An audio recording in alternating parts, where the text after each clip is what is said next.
The internet is something of a mixed bag. On the one hand, it can be difficult to screen information, and it has ushered in a new generation of scams and data theft. On the other hand, it connects us to each other and allows us to share information at speeds that would have been unthinkable a couple generations ago. One of the cooler instances of the internet being used as a collaborative tool is the shared collaborative writing project about the SCP Foundation. This fictional shared universe involves a secret organization's efforts to contain strange and sometimes dangerous creatures and phenomenon. This writing project has come up with several strange and frightening creatures, and today we will be looking at some of my favorites. Hello, I'm Andrew Boyd, and though I have come across some evil and terrifying creatures while trapped here in this dark void dimension, I have yet to come across anything as horrifying as the SCPs on this list. These are the top 5 scary SCPs that might be the devil himself. Number 5. SCP-2107. A soda to diet for. Imagine, if you will, you are walking through the city on a hot day. Perhaps you've been for a jog, or were simply running errands. Either way, you are parched, thirsty, or otherwise dehydrated. You decide to stop in at your local convenience store to grab something to drink. You peruse the refrigerated shelves, passing by the usual suspects: cans of Coke, Pepsi, and Dr. Pepper. When suddenly, something catches your eye that you've never seen before. A simple silver can with a light blue label called Diet Ghost. Under the name is a small subtitle which promises that this beverage will scare your thirst away. You've never seen this drink advertised, but you think perhaps it is just a new drink on the market.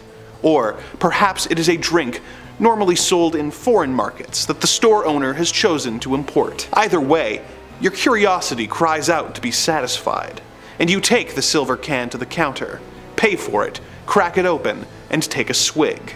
At first, nothing seems out of the ordinary. The drink is quenching and refreshing, but before long, something starts to feel off. Things in your home begin to move by themselves. Strange whispers are heard when your home is otherwise empty.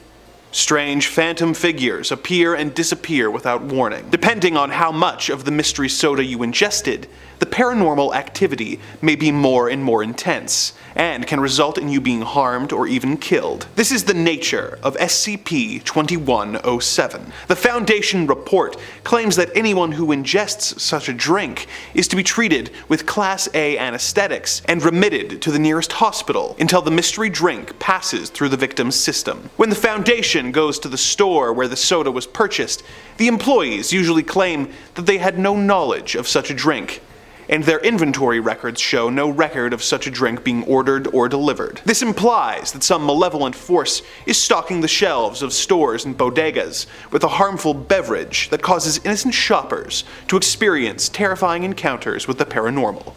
Number 4. SCP-1171. The Prejudiced Window Dweller. The next story begins in Queensland, Australia, where a homeowner moves into a house that was built in 1958. At first, it seems like a normal home, until strange occurrences begin occurring, leading the homeowner to believe that the house is being haunted. The home is investigated by civil authorities, which eventually leads to the home being investigated by the Foundation's agents. What they find is so incredible that they feel the need to purchase the home through a front organization and alter the memories of the previous homeowner.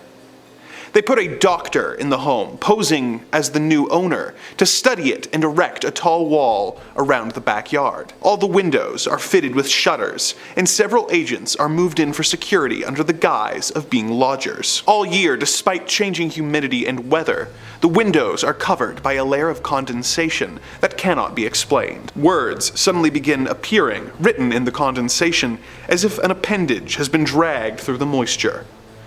The doctor discovers that by writing messages in the condensation with his finger, he can achieve two-way communication. He learns that the entity is from another dimension and is not human, and worst of all, despises humans. The doctor lies about being a human in order to learn as much as possible. Here is the record of their conversations. "Carbon-based monkeys, go home! Hello? There is a pause. Someone there? The doctor introduces himself. Nice to meet you. I'm Boramont. Where are you? In my living room. Where are you? In another living room. This is neat. How are you doing this? Is there no one else there? Mostly just a bunch of gametes and carbon lovers. Can't hardly stand any of that politically correct crap. Say, what do you look like? Oh, pretty average. 7 tendrils tall, brown carapace, green bioluminescence, blue eyes. You? Same. The SCP doesn't ever seem to catch on to the fact that he has befriended a human, and goes on several tangents against the species, calling them air-sucking sacks of protoplasm, and implying that violence might end up being the solution to dealing with them. What is the social order in this SCP's dimension? And how will he react when he realizes a human has been lying to him? Number 3, SCP-1450, the paint bug. Imagine the following terrifying situation. You have moved into an old home, or perhaps you are visiting an abandoned warehouse as an urban explorer. Either way, the surroundings are old, and you are a curious type. At first, the building seems normal, but eventually, you make your way to one of the rooms. The wall is painted a light shade of blue, but you are more interested in the contents of the room than the color of the walls. After a moment, you look at the navy wall with confusion. You're almost sure that it was a different color when you came in. You go up to one of the walls to take a better look, when the color suddenly changes again.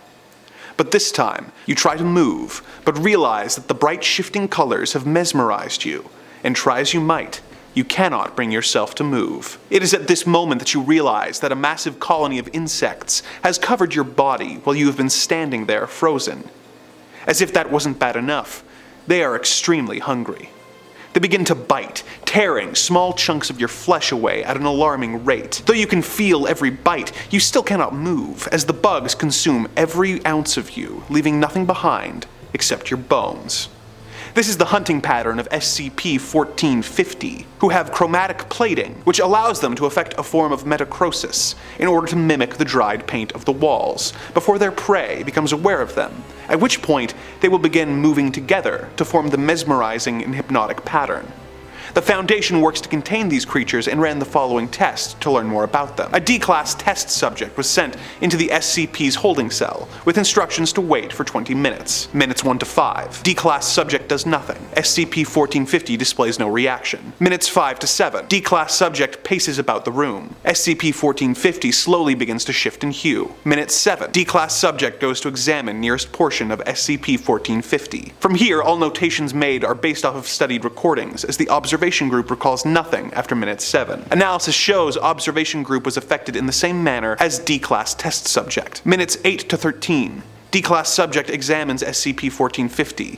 It responds by shifting its chroma to stun D-Class subject. The examined portion of SCP-1450 holds the color pattern, while the rest of the colony disengages from its nest to begin climbing D-Class subject. Subject appears unaware of the presence of the SCP on his body. Minutes 13 to 20. D-Class subject becomes aware of SCP-1450 and begins striking at the nearest members with his hands. SCP-1450 immediately responds by biting into his legs. Subject is immobilized by pain and collapses. SCP-1450 finishes swarming over his form and proceeds to consume all material present, excluding the subject's bones. SCP-1450 returns to original position and hue. Number 2. SCP-6373, The Puppet Show from Hell. The Goffard Theater in Reading, Pennsylvania was opened in 1860 by Timothy Goggard and would host stage plays, musical performances, and most importantly, puppet shows.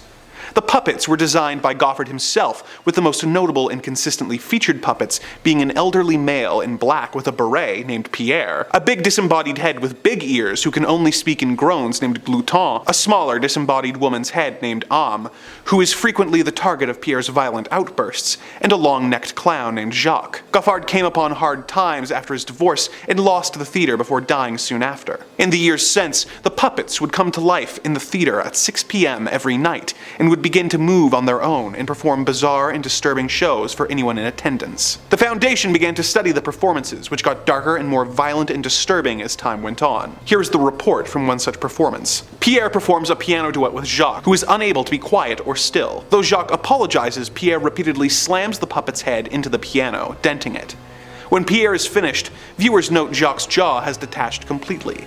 Jacques' laughter turns into pained cries as the puppet takes damage. Within minutes, viscous yellow fluid begins to seep from Jacques as it fails to reattach its jaw. Audience describes the liquid's odor as repugnant. Pierre retrieves Am and forces the puppet to sit in the puddle of the fluid. This event marks the beginning of a trend towards increasingly violent behavior. While puppets sustain heavy damage as a result, they begin each performance fully restored. Notably, Jacques' jaw is never fixed, and the fluid continues to seep from the puppet. Eventually, the puppets seem to have more and more trouble moving and speaking, before one night for their performance, they stood stationary for 18 minutes, before simply bowing and collapsing to the ground, never to move or perform again. Upon inspection, each puppet had human organs within it, with Pierre containing a brain, Jacques a heart, Glouton an indecipherable mass of organs, and Am being strangely empty.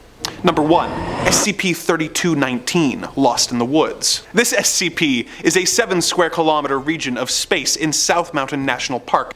It exhibits a strange aura that makes animals avoid it, and people who enter it often report dizzy spells, hearing strange and unexplained sounds, as well as losing time, or sometimes disappearing completely, without ever being seen again. The Foundation has set up a 90-kilometer exclusion zone in order to attempt to stem these disappearances, but more and more people keep going missing after inadvertently wandering into this area of the woods. An example of the strange occurrences can be found in the Foundation's incident report, number 3210-0219. It reads as follows. 4 members of the Bonafide family were reported missing after failing to return home from a camping trip planned within South Mountain State Park. Park rangers cooperated with local police to organize a search party. On the first day, hunting dogs led the search party to the edge of SCP-3219. The dogs refused to enter. Furthermore, the search party described several incidents of dizziness, lost time, and erratic behavior among nearby wildlife. On the third day, 2 members of the search party disappeared. Shortly after this incident, the Sutherland Sheriff's Office ordered all workers to continue the search for the Bonafide family in a region adjacent to SCP-3219. After a 3-month-long investigation, no traces of the Bonafide family or the 2 missing rescue workers were found. With that, another journey together is complete. The dark forces that run this evil dimension have asked that I remind you to like, comment, and subscribe, lest they be forced to transport you here, where you will be at the mercy of a menagerie of hungry SCPs. I'm off to continue my search for a means of escape from this dark dimension, but should I fail, perhaps we will meet again soon, and I can regale you with more tales of the macabre and the disturbing, here on Top 5 Scary Videos.